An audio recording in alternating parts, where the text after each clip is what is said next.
Assalamualaikum warahmatullahi wabarakatuh. Saya Dr. Muhammad Faiz Athoir Rahman dari RSUD Dr. Muhammad Suwandi Surabaya, Latsar Angkatan 61, Kelompok 2. Saya akan mempresentasikan mengenai Smart ASN.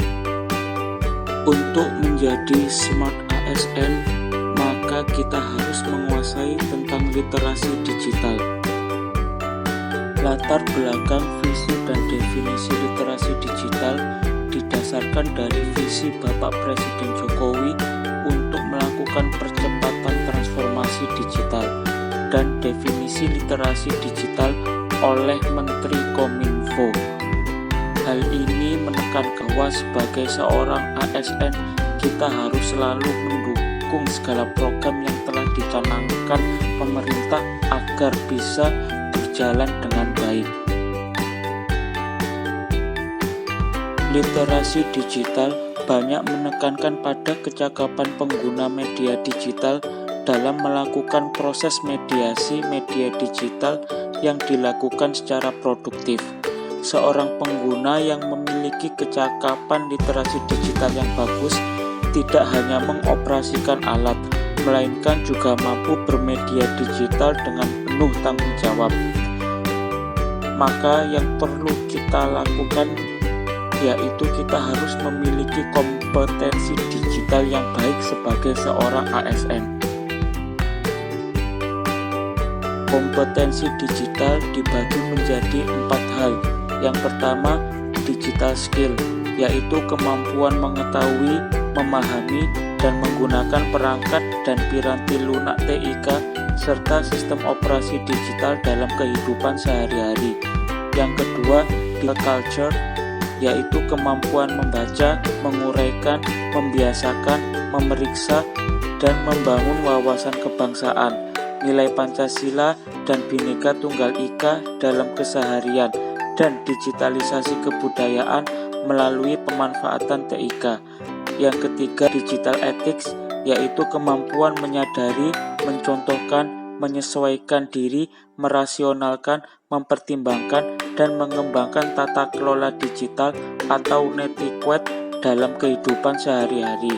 Yang keempat, digital safety, yaitu kemampuan mengenali, polakan, menerapkan, menganalisis, menimbang, dan meningkatkan kesadaran perlindungan data pribadi dan keamanan data digital dalam kehidupan sehari-hari. Digital skill atau kecakapan bermedia digital memiliki 4 dasar. Yang pertama, pengetahuan dasar menggunakan perangkat keras digital seperti HP atau PC. Pengetahuan dasar mengoperasikan piranti lunak serta aplikasi. Dasar kedua, yaitu pengetahuan dasar tentang mesin telusur dalam mencari informasi dan data, memasukkan kata kunci, dan memilah berita yang benar. Dasar ketiga, pengetahuan tentang beragam aplikasi chat dan media sosial untuk berkomunikasi dan berinteraksi, mengunduh dan mengganti setting. Dasar keempat, pengetahuan dasar tentang beragam aplikasi dompet digital dan e-commerce untuk memantau keuangan dan bertransaksi secara digital. Digital skill atau kecakapan bermedia digital memiliki 4 dasar. Yang pertama, pengetahuan dasar menggunakan perangkat keras digital seperti HP atau PC. Pengetahuan dasar mengoperasikan piranti lunak serta aplikasi. Dasar kedua, yaitu pengetahuan dasar tentang mesin telusur dalam mencari informasi dan data, memasukkan kata kunci, dan memilah berita yang benar. Dasar ketiga, pengetahuan tentang beragam aplikasi chat dan media sosial untuk berkomunikasi dan berinteraksi, mengunduh dan mengganti setting. Dasar keempat, pengetahuan dasar tentang beragam aplikasi dompet digital dan e-commerce untuk memantau keuangan dan bertransaksi secara digital. Beberapa hal yang perlu diperhatikan dalam etika berinternet yaitu menulis email dengan ejaan yang benar dan kalimat sopan, tidak menggunakan huruf kapital semua, membiasakan menuliskan subjek email untuk mempermudah penerima pesan, gunakan blind carbon copy bukannya carbon copy untuk menghindari tersebarnya email milik orang lain, tidak mengirim email berupa spam, surat berantai, surat promosi, dan surat lainnya yang tidak berhubungan dengan mailing list, menghargai hak cipta orang lain, menghargai privasi orang lain, dan jangan menggunakan kata-kata jorok dan vulgar. Hal tersebut perlu kita perhatikan sebagai ASN ketika kita berinternet di media digital. Aman bermedia digital berhubungan dengan kecakapan individu yang bersifat formal dan mau tidak mau bersentuhan dengan aspek hukum positif. Secara individual terdapat 3 area kecakapan keamanan digital yang wajib dimiliki oleh pengguna media digital. 3 hal tersebut yaitu kognitif, memahami berbagai konsep dan mekanisme proteksi baik terhadap perangkat digital, lunak maupun keras, maupun terhadap identitas digital dan data diri. Yang kedua, afektif, empati agar pengguna digital punya kesadaran bahwa keamanan digital bukan sekedar tentang perlindungan perangkat digital itu sendiri dan data diri sendiri, melainkan juga menjaga keamanan pengguna lain sehingga tercipta sistem keamanan yang kuat. Ketiga, konatif atau behavior, langkah-langkah praktis untuk melakukan perlindungan identitas digital dan data diri. Implementasi literasi digital dan implikasinya. Lanskap digital merupakan sebutan kolektif untuk jaringan sosial, surel, situs daring, perangkat seluler, dan lain sebagainya. Fungsi perangkat keras dan perangkat lunak saling berkaitan sehingga bisa lepas satu sama lain. Salah satu contoh yang paling dekat dengan kita sebagai ASN yaitu komputer.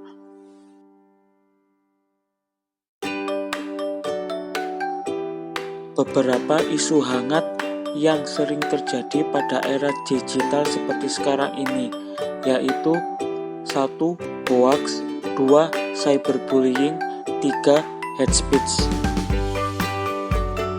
Hoax menurut Kamus Besar Bahasa Indonesia adalah informasi bohong. Berdasarkan Masyarakat Telematika pada tahun 2017 mengungkapkan bahwa dari 1.146 responden, 44,% menerima hoaks setiap harinya. Tips untuk menghindari hoaks menurut Lipgage at University of West Florida tahun 2021 yaitu yang pertama, evaluasi, dan evaluasi. Untuk mengevaluasi suatu informasi dapat menggunakan kriteria seperti 1. Currency atau keterbukaan informasi, kedua, relevance atau relevansi, ketiga, authority atau penulis, keempat, accuracy atau ketepatan, kelima, purpose atau tujuan. Kemudian yang bisa kita lakukan lagi yaitu Google It. Apabila kita mendapatkan informasi seperti dari media sosial, cobalah untuk mencari di mesin pencari seperti Google terlebih dahulu.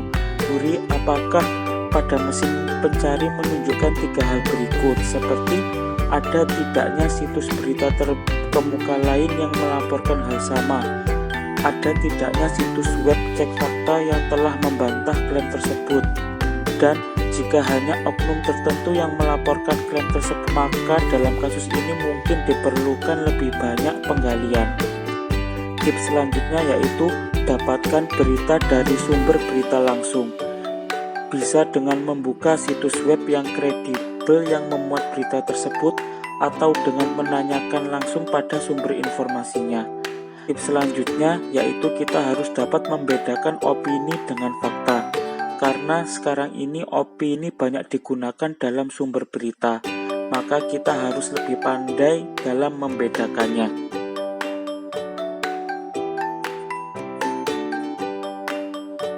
Cyberbullying atau perundungan di dunia maya merupakan tindakan agresif dari seseorang atau sekelompok orang terhadap orang lain yang lebih lemah, baik secara fisik maupun mental, dengan menggunakan media digital.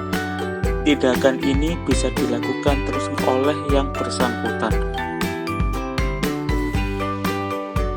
Bentuk-bentuk cyberbullying.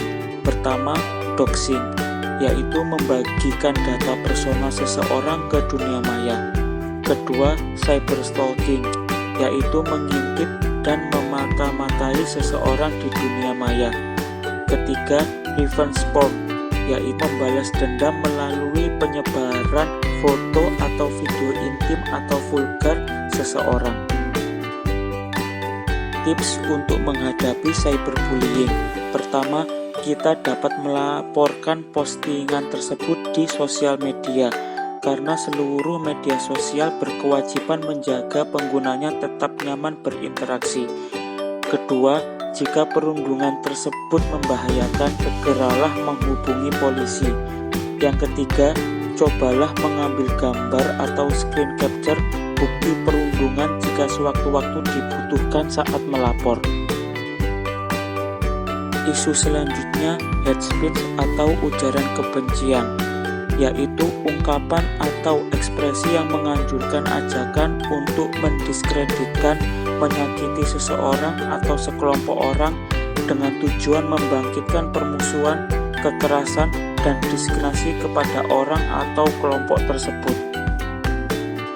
Terdapat 8 prinsip praktek digital.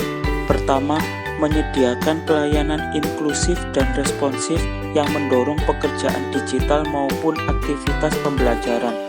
Kedua, menyertakan aspek kesejahteraan digital dalam kebijakan yang sudah ada, khususnya berkaitan dengan kebijakan aksesibilitas dan inklusi. Ketiga, menyediakan lingkungan fisik dan daring yang aman. Prinsip ini termasuk penyediaan pencahayaan ruangan yang memadai, akses wifi dan sebagainya, dan memastikan setiap individu mematuhi aturan mengenai kesehatan dan keselamatan. Keempat, mematuhi petugas yang bertanggung jawab mengenai aktivitas digital. Yang kelima, penuhi tanggung jawab etik dan hukum yang berhubungan dengan aksesibilitas, kesehatan, kesetaraan, dan inklusi. Misalnya peraturan ketenagakerjaan mengenai Undang-Undang ITE dan sebagainya. Keenam, menyediakan pelatihan, kesempatan belajar, pendampingan, dan bantuan partisipasi dalam kegiatan digital. Ketujuh, memahami potensi dampak positif maupun negatif dari aktivitas digital pada kesejahteraan individu. Kedelapan, menyediakan sistem perlengkapan dan konten digital yang inklusif dan mudah diakses. Terima kasih atas perhatiannya. Wassalamualaikum warahmatullahi wabarakatuh.